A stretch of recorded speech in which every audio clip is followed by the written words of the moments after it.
boys and girls. I have another snowman story for you today. It's called Snowman at Night. So if you build a snowman and you see him during the day and they're just standing there like a statue, they can't move, they're frozen, right? But I wonder what happens when you go inside your house and go to bed. I wonder what the snowmen do. This is what this story is about. Let's see what the snowmen do at night. All right, here's the title page. You see the little boy building the snowman, just like our story yesterday. You start with a great big giant ball, snowball. You put a medium one on the top. You put another one on the very top for the head. And then you have to decorate it. Here we go. One wintry day, I made a snowman, very round and tall. The next day when I saw him, he was not the same at all. Huh, there he is. Looks pretty cute to me. He's using a carrot for the nose. And maybe some raisins, and they put a hat on him, he put a scarf on him. His hat had slipped, his arms drooped down. He really looked a fright. It made me start to wonder, what do snowmen do at night? So the little boy's going, why is he all messed up? Why is the mitten on the ground? To me, I might have guessed maybe some animals came and switched things around, but the little boy's going, what happened to him during the night? I think that snowmen start to slide when it gets really dark, off the lawn and down the street, right into the park. Look at the snowmen at night. When everyone's asleep, they're walking. They're not really walking, they're sliding. They're gonna go to the park. Isn't that fun to think of?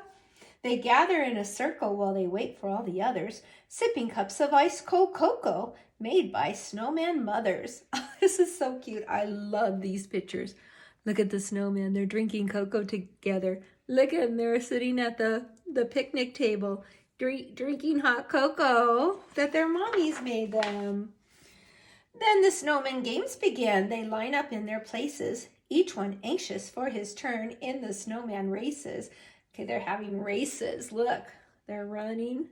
Oh, wouldn't that be funny to see the snowmen running? Boys and girls, did you notice this is a rhyming book? Okay, so I just read they line up in their places and then they start the snowman races. Did you hear those two words? Places and races are rhyming words. After everyone has had a chance at racing once or twice, they go on over to the pond to do skating tricks on ice. They're ice skating. They don't even have to wear skates, do they? They just get to slide. Did you hear the rhyming words? Okay, they twice and ice. It must be very nice.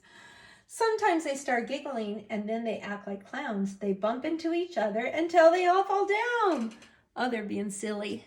They're sliding and bumping and then they all fall down like Ring Around the Rosie. Did you hear the rhyming words?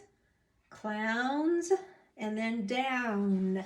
Clown and down are rhyming words. They gather up their snowballs, the pitcher takes an aim, and underneath the moonlight sky, they play a baseball game. Oh, this is so funny. Look at what they're using for a bat.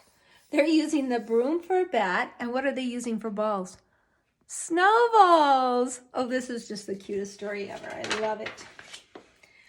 No one knows just how it started, but soon it's quite a sight, with snowmen throwing snowballs in the world's best snowball fight. They're having a snowball fight. Do you hear the rhyming words? Sight and fight. They're having a snowball fight at night. Those are rhyming words too. Then it's time for sledding. It's a wild ride down the hill. Oh, wow, isn't this beautiful? There's the city, there's the town where they were. Okay, all these snowmen were built by children in the town. But at night, they go up on the hill and they slide down. I see some sleds and some inner tubes. Awesome. They are having a good old time, aren't they? Wahoo, they yell. This is by far the snowman's biggest thrill. Look at him. This is called a toboggan. Okay, it's a sled. And look at how many people. 1, 2, 3, 4, 5. How many snowmen? And then he's on an inner tube or an old tire. Finally, they are tuckered out and getting sleepy. So they slowly gather up their things and one by one they go. Okay, so we have sleepy. So they gather up their things and one by one they go. So and go. Oh, they're tired. They're tired. They're kind of a mess. Some of them have lost their mittens and their scarves.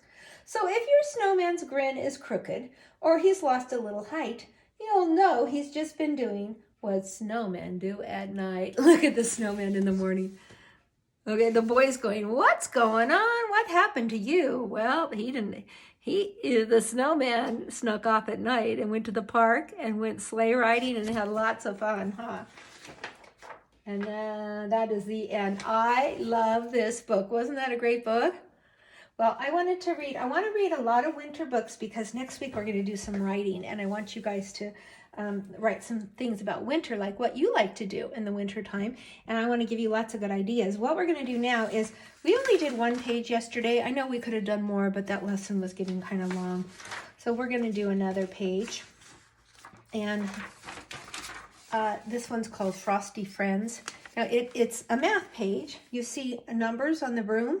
So whatever number you see, you get to draw that many buttons. So the snowman already have hats and scarves.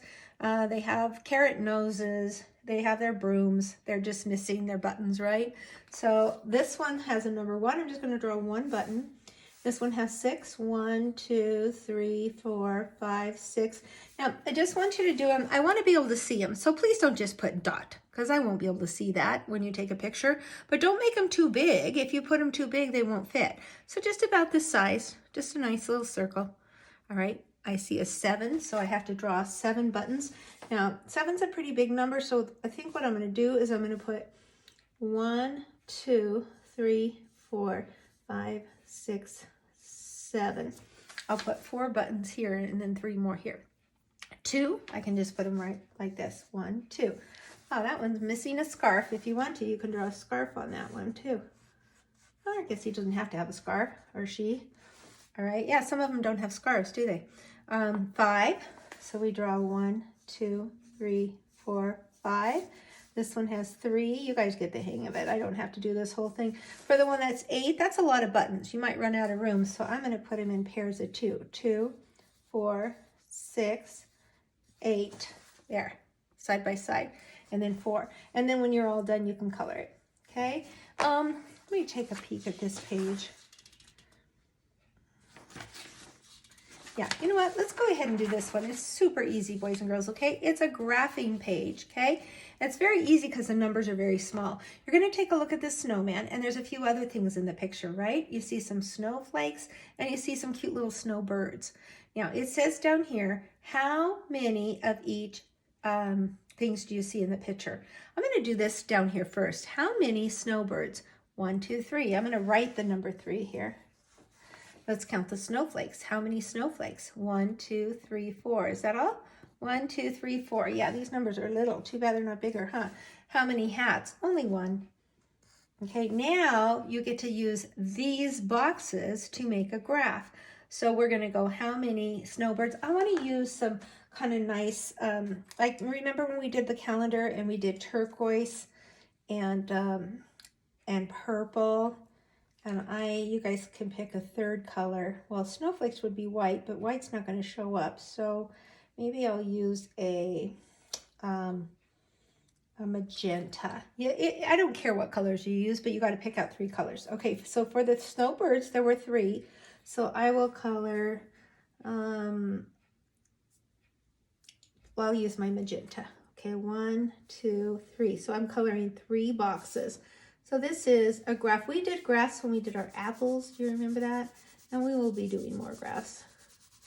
Okay, and then hats, there were only 1, right? Only 1. I'll hold this up when I'm all done. I know it's hard for you to see. I'm going to use my purple, and you don't have to use the same colors as I did. And then for the snowflakes, there were 4. Okay, this is very, very simple graph. I colored 4 boxes. And I love doing graphs in kindergarten, but the reason I love graphs is because it's a way to do math that it's like doing a diagram, doing a picture, and it's going to give you lots of information. So if I ask you questions about my graph, what did we have the most of? Okay, we don't have to count. Look, we see 4. We had the most snowflakes. What did we have the fewest? The fewest hats, only 1 hat, right? And then down here, it asks you which has the most. Circle it. Wow, we have the most snowflakes. So I'm going to circle that one. Now, I am also going to finish coloring this because that's going to be a fun page to color, okay? And I'm going to finish coloring the snowman. And then I will paste that on the assignment page so you have 2 good samples. And that's it. 2 pages, though, in the little winter snowman packet, okay?